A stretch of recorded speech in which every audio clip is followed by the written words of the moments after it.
राधे राधे महाराज जी। श्री राधे।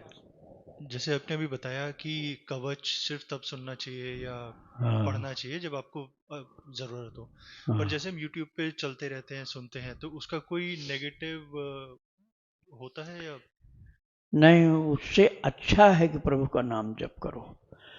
उसका असर तब होगा जब वो मोबाइल में जप हो रहा है ना, तो मोबाइल कर रहा है, वो तो पाठ को तो मोबाइल कर रहा है, आप तो कर नहीं रहे हो।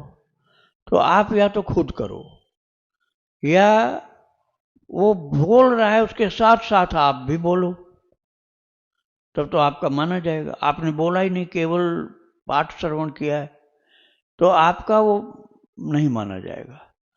जब भी स्वयं करना चाहिए, केवल मोबाइल के भरोसे नहीं रहना चाहिए। कथा सुन सकते हो मोबाइल से। श्री राधे राधे। गुरुदेव, हाँ। निवेदन ये है कि मैं श्री कृष्ण गोविंद हरे मुरारे हे नाथ नारायण वासुदेवा मंत्र का हम्म। जाप करता हूँ यथाशक्ति। हाँ। लेकिन मुझे अभी उसमें एकदम जैसे सरसता आती है ना, हाँ। एकदम वो नहीं आ रही है। और दूसरा ये कि मैं जब एक ही मंत्र जपता हूँ तो मेरी कई बार उससे ऊब हो जाती है, तो मैं दूसरा पकड़ लेता हूँ। हाँ, तो वो ठीक मैं है। क्या करूँ, कैसे करूँ, इस उलझन से निकालिए हाँ, मुझे। ठीक है, अब आप रख दो, हम बताते। ये जो नाम मंत्र है, इसमें नमः कहीं नहीं है। नमः नहीं है, नमो नहीं है, ओम नहीं है। ये तीन चीज जब नहीं रहता है तो प्रतिबंध सब खत्म हो जाते हैं। अर्थात बिना नहाए भी कर सकते हो आप। बिना नहाए, बिना किसी शुद्ध स्थान में गए, गंदी से गंदी जगह पर, बिना नहाए आप श्री कृष्ण गोविंद हरे मुरारे हे नाथ नारायण वासुदेव, ये जो है भक्ति माता गा रही थी। कब गा रही थी? जब अपने दोनों पुत्रों ज्ञान और वैराग्य को लेकर के जो वृद्ध हो गए थे। भागवत जी में, महात्म्य में कथा आती है कि भक्ति माता वृंदावन में रो रही थी। भक्ति माता तरुणी थी, ज्ञान और वैराग्य वृद्ध थे, तो उन पुत्रों का दुख देखकर रो रही थी।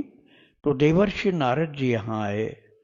उन्होंने कहा, माता, मैं प्रतिज्ञा करता हूँ कि आपके पुत्रों को मैं स्वस्थ बना दूंगा, इनकी वृद्धावस्था को समाप्त करके कुमार रूप में ये हो जाएंगे। मैं पता करता हूँ ये कैसे हो सकता है। तो उन्होंने सनकादि मुनि से ये प्रश्न किया था बद्रीनाथ में। तो सनकादि मुनि ने कहा, इसके लिए भागवत की कथा का आयोजन करना होगा। बोले देवर्षि जी महाराज नारद जी की, महाराज कथा भी आप ही को करनी होगी, हम दूसरे किसको कहाँ से ले आएंगे। तो वही चारों भाई बैठ जाते थे, सनक सनंदन सनातन सनत कुमार, और कथा हुई कनखल में। बद्रीनाथ से नीचे आए कनखल में, और वहां पर तीन भाई श्रोता बनते थे, एक भाई वक्ता। सनत कुमार ही प्राय वक्ता होते थे, सनक सनंदन सनातन श्रोता रहते थे, और देवर्षि नारद जी भी श्रोता थे। उस समय जब कथा शुरू हुई थी तो एक माता, अत्यंत सुंदरी, बड़ी तेजस्विनी, और दो छोटे छोटे बच्चे, दोनों हाथ पकड़े हुए, बड़े खुश होकर गाते हुए आए, अपने आप आए बिन बुलाए। और वही थी भक्ति माता और ज्ञान वैराग्य बच्चे। कथा प्रारंभ होने के बाद ही वो स्वस्थ हो गए। तो वो तीनों यही कीर्तन गा रहे थे, श्री कृष्ण गोविंद हरे मुरारे हे नाथ नारायण वासुदेव। ये भक्ति माता गा रही थी और ज्ञान वैराग्य उनके पीछे बोलते थे। तो इसमें कोई प्रतिबंधक शब्द ऐसा नहीं है कि उस समय नहीं हम बोल सकते, सदा गा सकते हो। बिस्तर में लेटे, अपवित्र अवस्था में, मलमूत्र में शरीर पड़ा है, वृद्धावस्था हो, रोगाक्रांत शरीर गंदगी के ढेर में पड़ा हुआ है, चाहे हॉस्पिटल में है, घर में नहीं है, कहीं भी है, तब भी श्री कृष्ण गोविंद हरे मुरारे आप बोल सकते हो। श्री प्रभुदत्त ब्रह्मचारी जी महाराज यही गाते थे और दूसरा कुछ नहीं। और एक बार उनको एनेस्थीसिया दिया गया, पूरा शरीर बेहोश हो गया था। तो जब होश में पूरा आए नहीं थे, हल्की सी जबान चालू हुई तो श्री कृष्ण गोविंद हरे मुरारी उनके मुख से अपने आप निकलने लगा, जबकि पूरे होश में नहीं आए थे। तो मूर्छावस्था में भी ये जप होता रहेगा। और भक्ति माता का दिया हुआ कीर्तन है जो स्वयं भगवान की ही शक्ति है।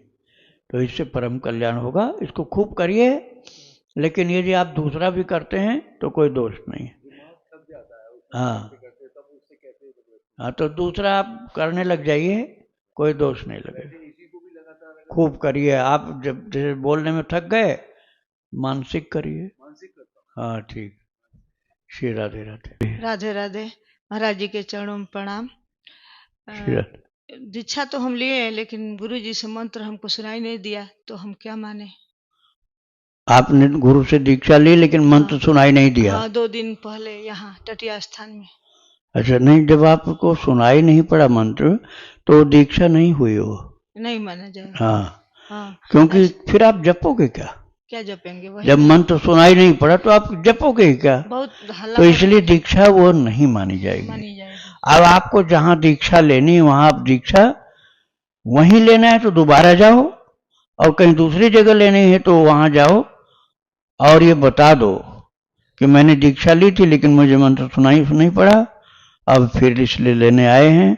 तो जो नियम बताएंगे उस नियम का पालन करो, तब दीक्षा लो। और मंत्र सुनने के बाद उसको याद कर लो, उसका उच्चारण गुरुदेव से सुन लो, रिकॉर्ड करवा लो मोबाइल में, और फिर उसका जप करो नियम के अनुसार। चलो, दीक्षा का पूरा पूरा लाभ उठाओ। मंत्र नहीं सुनाई पड़ा तो दीक्षा नहीं हुई आपकी। और एक प्रश्न और, कि क्या गुरु दीक्षा के बिना भगवान की प्राप्ति हो सकती है? ये बात इतना सरल नहीं है। अब दीक्षा लेने पर भी आप नहीं जप कर पाए, सोचो आप, दीक्षा लेने पर भी आप जप नहीं कर पाए, तो इसका मतलब कि अभी तक लापरवाही हुई।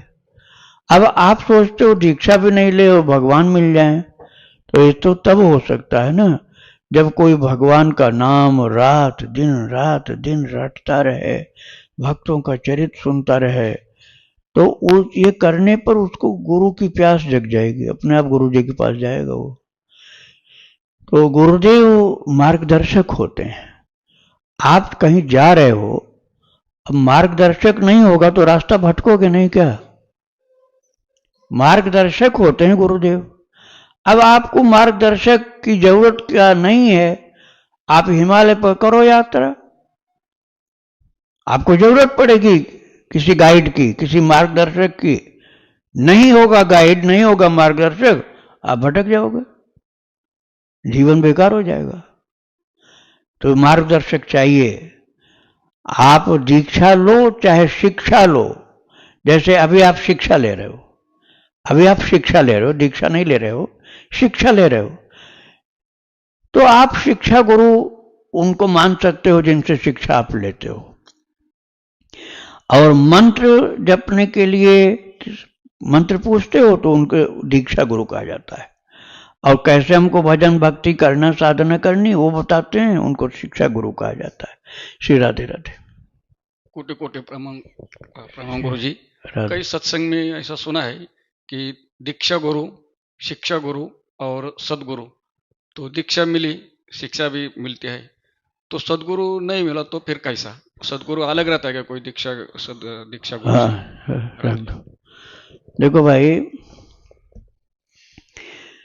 वेद पुराण उपनिषद श्रुति स्मृति संहिता और प्राचीन वैदिक इतिहास, इनमें सदगुरु शब्द नहीं आता कहीं भी, इनमें गुरु शब्द आता है। सदगुरु शब्द का आविष्कार बाद में हुआ, और ये इसलिए हुआ कि कुछ असद गुरु रहे होंगे, इसलिए सदगुरु के शब्द की जरूरत पड़ गई। ठीक है, यदि असत न रहे तो सत्य शब्द का अन्वेषण क्यों किया जाए? जैसे अब अंधेरा है तभी तो प्रकाश की करने की आवश्यकता पड़ेगी। अंधेरा नहीं हो तो प्रकाश के इंस्ट्रूमेंट की जरूरत नहीं पड़ेगी। ऐसे कई बार कुछ लोग भटकाने वाले मिल जाते हैं, भटकाने वाले, बिल्कुल भटकाने वाले, ऐसे भटकाएंगे कि तुम स्वयं भगवान के रूप हो, भगवान को भजने की क्या जरूरत है? तुम भगवान के ही रूप हो, खुद ही भगवान हो तुम। अब जब हम ही भगवान हो गए तो भक्ति किसकी करेंगे, सेवा किसकी करेंगे? जब हम खुद भगवान हो गए तो अब किसकी भक्ति करेंगे? ऐसे भटकाने वाले लोग मिल जाते हैं, उनको असद गुरु कहा जा सकता है।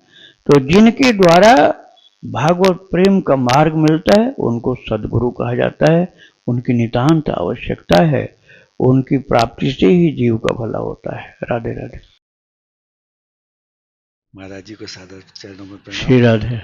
महाराज जी, मंत्र में बदल भी सकता हूँ, मतलब हरि नाम में श्री कृष्ण गोविंद में जपता हूँ तो आपने कहा था कि अगर आपको लगता है कि इससे वो है तो आप इसे दूसरा बदल भी सकते हैं। हाँ तो वो जो है, जो हरि नाम है, ये बड़ा है तो मैं माला नहीं पकड़ पाता हूँ, तो मैं हृदय की टपकन के साथ ओम को जोड़ सकता हूँ हाँ, जोड़ सकते हैं, और हर स्थिति में जपा जा सकता है। बिल्कुल बिल्कुल अच्छा, आप जोड़ सकते हैं। दूसरा ये है, हाँ। क्या नाम जपते जपते ये देहाध्यास यानी शारीरिक और मानसिक कष्ट मुझे अनुभव न हो, ऐसी स्थिति संभव है इससे?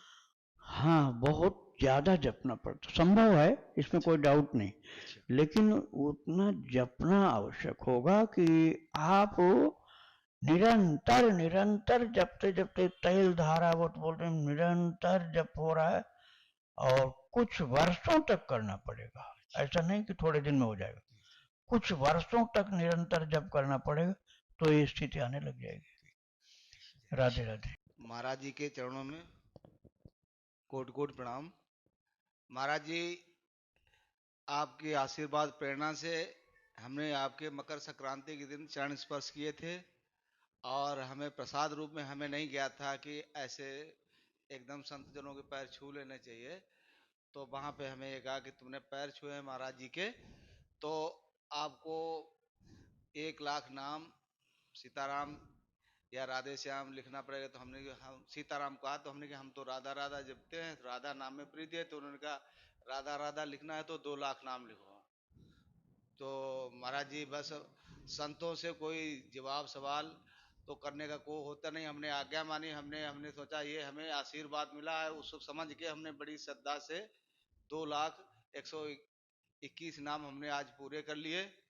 और गुरुदेव भगवान से प्रार्थना है दास की, मतलब इसको अन्यथा ना लें कि हमें ज्ञान नहीं है कि नाम क्यों लिखते हैं और इसका महत्व और इसका फायदा क्या है। क्योंकि हमारे चैनल से और भी हमारे बच्चे नाती और पोता जो आए थे वो भी ले गए, बोले मैं भी लिखूंगा, मैं भी लिखा भी, उन्होंने छोटे छोटे थे लिखा, और लोगों ने भी कहा कि हमें भी ये चाहिए। तो बोला हम भी लिखे, हमने आना तो मिलेंगे आपको, बुकें लिखें आप लिखिए, हम पूछ लेंगे।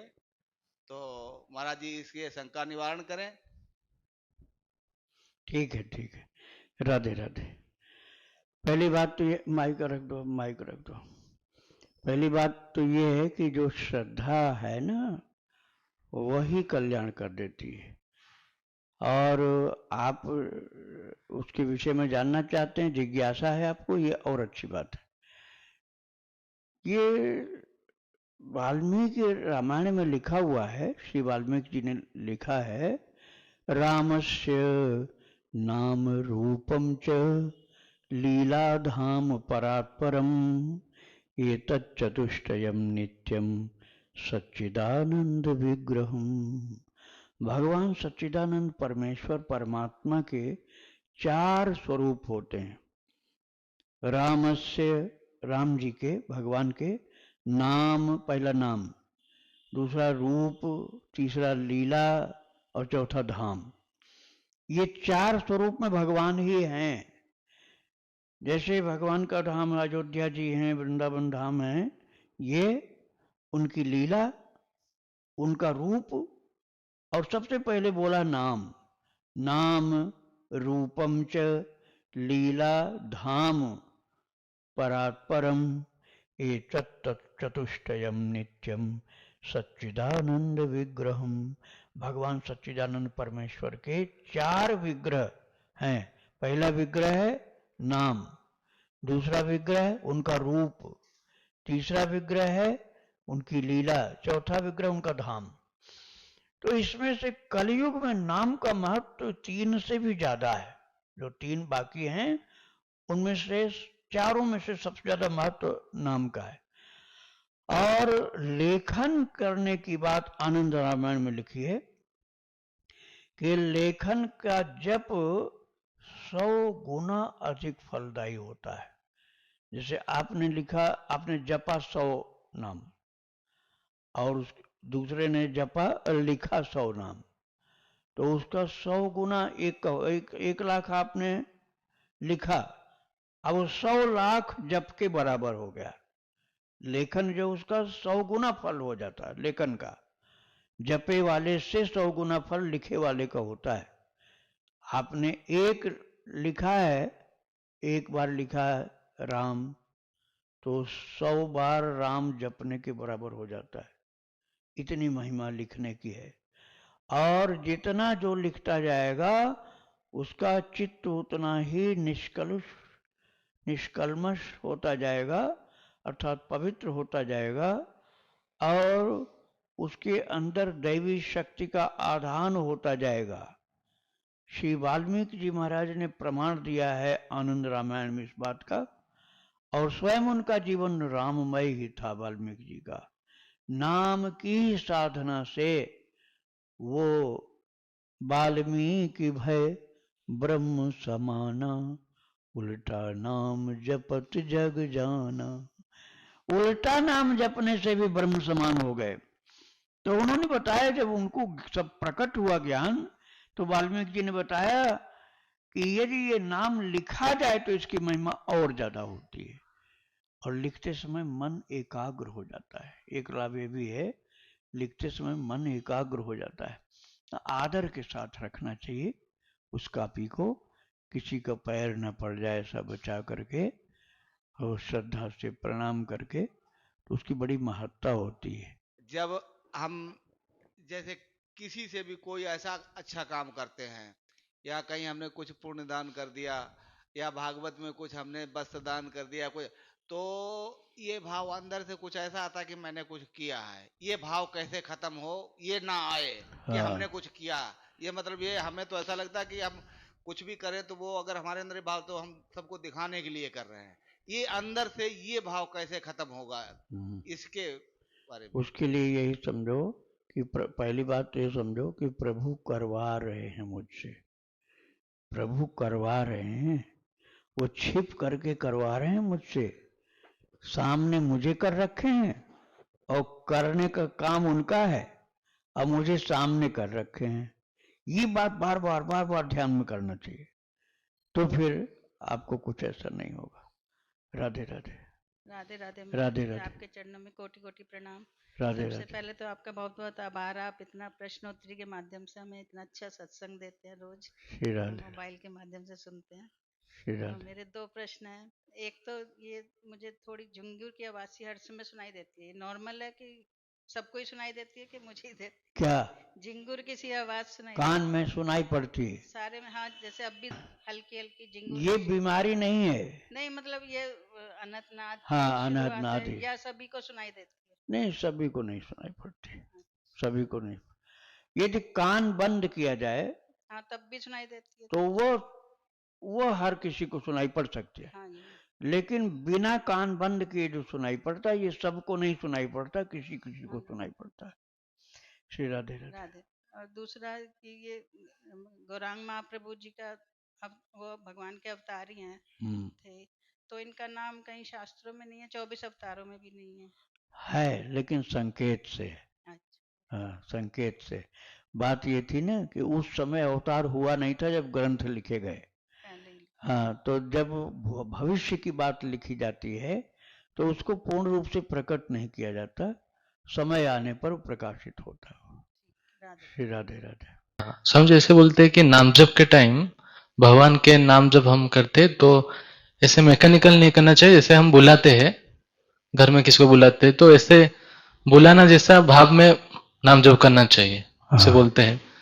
पर मैं जब प्रैक्टिस करता हूँ तो मुझे फील होता है मैं बुला के थोड़ा क्यों भगवान को परेशान करूँ। हाँ, बिल्कुल ठीक है। और उनके जब मर्जी वो आएंगे, अगर नहीं मर्जी है नहीं आने का तो नहीं आना चाहिए, जो उनके मर्जी होगी।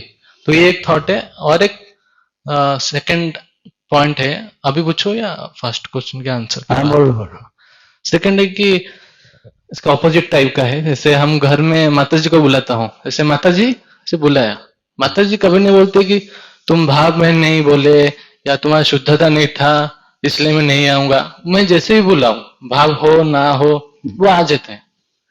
वो माता जी है। और भगवान जो सर्वशक्ति है, उनको बुलाता हूँ, वो नहीं, वो बोलते हैं वो भूख नहीं है या इंटेंसिटी नहीं है, ऐसा बोलते। क्यों बुलाने तो आना चाहिए, तो ऐसे एक भाव भी आता है। बात यह है ना कि सबके अलग अलग रिश्ते होते हैं भगवान से। अब कोई तो ऐसा, हे दयानिधे, हे वैकुंठनाथ, हे त्रिलोक स्वामी, त्रिलोकीनाथ, ये दास्य भाव में ऐसा बोले। अब जो वात्सल्य भाव की होगी माता, वो अपने बच्चों को दयानिधे त्रिलोकीनाथ बोलेगी क्या? वो तो ले गए, लाला क्या कर रहा है, चींटी मत मार। लाला कहेगी, डांट भी लगा देगी, ये माखन चोर, चोर भी कह दिया, माखन चोर भी कह दिया, लाला भी कह दिया, और कुछ नाम जो अपने मन से रखी होगी अपनी पसंद को वो भी बोलेगी। वात्सल्य भाव की बात हो गई। लेकिन गोपी बोलेगी प्राणनाथ, प्रियतम, श्याम सुंदर, ऐसे बोलेगी। दास्य भाव वाला तो बहुत उनके गुणगान करता है। देखो बात भाव की बात है ना, तो आप उनको राधा राधा राधा बोल रहे, नाम हो गया राधे राधे, कृपामयी श्री राधे, ये पुकारना हो गया। तो आप किस भाव में हो उसके अनुसार आप पुकार। वो तो मोहितो नाते अनेक, मानिए जो भावे, जब तुम तुलसी कृपालु चरण शरण पावे। तुलसीदास जी ने कहा, प्रभु मेरे और आपके बीच की तो रिश्ते बहुत हैं, आपको जैसा ज्यादा अच्छा लगे मैं वही बोलूंगा। तो भगवान तो सुन के वट के बन, प्रेम लपेटे अटपट, प्रेम में लिपटा हुआ, प्रेम लपेटे अटपटे, प्रेम में लिपटा हुआ वचन था किसका? केवट का। सीधा बोल रहा है, एक घाट तो थोड़ी की दूर है, आपको यहां से नहीं पार होने देंगे। थोड़ी दूर पर एक घाट है, कमर भर पानी निकल जाएगी, और यहां से क्या बाधा, यहां तो मैं आपको पहले पैर धोऊंगा। पहले धोखा कर चुके हो, किसी की स्त्री को पत्थर जो बन गई थी उसको पता नहीं कहां उड़ा दिया। अब ये विनोद की वार्ता कर रहा, प्रेम लपेटे अटपटे। तो अटपटी बात भी भगवान को प्रिय लगती है, लेकिन प्रेम लपेटे हो। शिशुपाल गाली देगा तो भगवान सुदर्शन चक्र उठाएंगे। शिशुपाल गाली देगा, कृपा करके मोबाइल तो बंद कर लो, लगातार बजाए जा रहे हैं। शिवा दे राधे। शिशुपाल गाली देगा तो सुदर्शन चक्र उठेगा, और बाल सखा दिन भर गाली ही देते रहते हैं। उनके साथ ऐसी मस्ती है कि वो पीठ पर भी बैठ जाते हैं, पीठ पर बैठाते भी हैं। तो ये है भाव की बात। आपका जो उस समय प्रेम लपेटे अटपटे वचन होगा तो कन्हैया को आप रिझा लेंगे, वो रिझ जाएंगे कृपा करके। क्योंकि प्रेम सबसे ऊंची भक्ति है, प्रेम के समान कोई भक्ति नहीं है। सारा नियम एकदम विस्तार कर देगा प्रेमी। प्रेमी जो नियम को नहीं माने, क्योंकि नियम को उसको ध्यान ही नहीं है। अब बताओ, श्री रामा कहते हैं कि तू बा अपने को राजा का बेटा मानता, मैं बैठूंगा तेरी पीठ पर। अब भगवान की पीठ पर बैठना तो सेवा नहीं हुई, लेकिन वो बैठ गए और लेकर दौड़ रहे हो, और मुंह लाल हो रहा, और वो अपना चरण का आघात भी कर रहा सका। तो भक्त का भाव जो होता है उसके अनुसार भगवान खुश होते हैं। और भाव के बिना, भाव बिन सुनी पुकारे मैं कभी सुनता नहीं। भाव बिन सुनी पुकारे, बिंदु जी ने लिखा है, महान कवि बिंदु जी ने लिखा, भाव बिन सुनी पुकारे मैं कभी सुनता नहीं। तो ठाकुर जी बोलते, तो भाव के साथ प्रेम से चाहे हे राधे लाडली, अरे लली, अलग अलग प्रकार से बुला रहे, कोई तो हरी लली, तो कोई लाडली, कोई कृपा मेरी सरकार, मतलब बुलाने के भाव अलग अलग होते हैं। तो सब सही है, आप भाव से पुकारो। राधे राधे। गुरु जी, उनका एक छोटा सा जो प्रश्न था उसमें से ऐसे, जैसे उन्होंने कहा ना कि जैसे माँ को बुलाते हैं, कैसे भी गुस्से में, नाराजगी में, प्रेम से झलाते हो जैसे भी, तो माँ आ जाती है।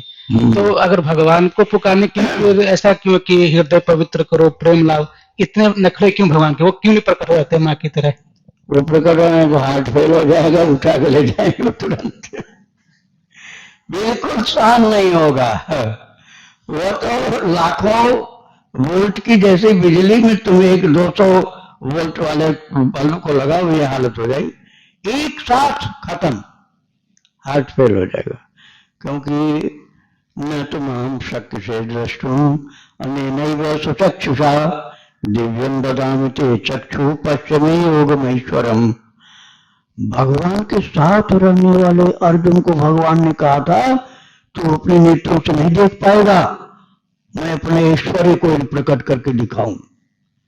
न तो माम शक्य से दृष्टुम अनेनैव सुचक्षुषा, इन अपनी आंखों से देख ही नहीं पाएगा।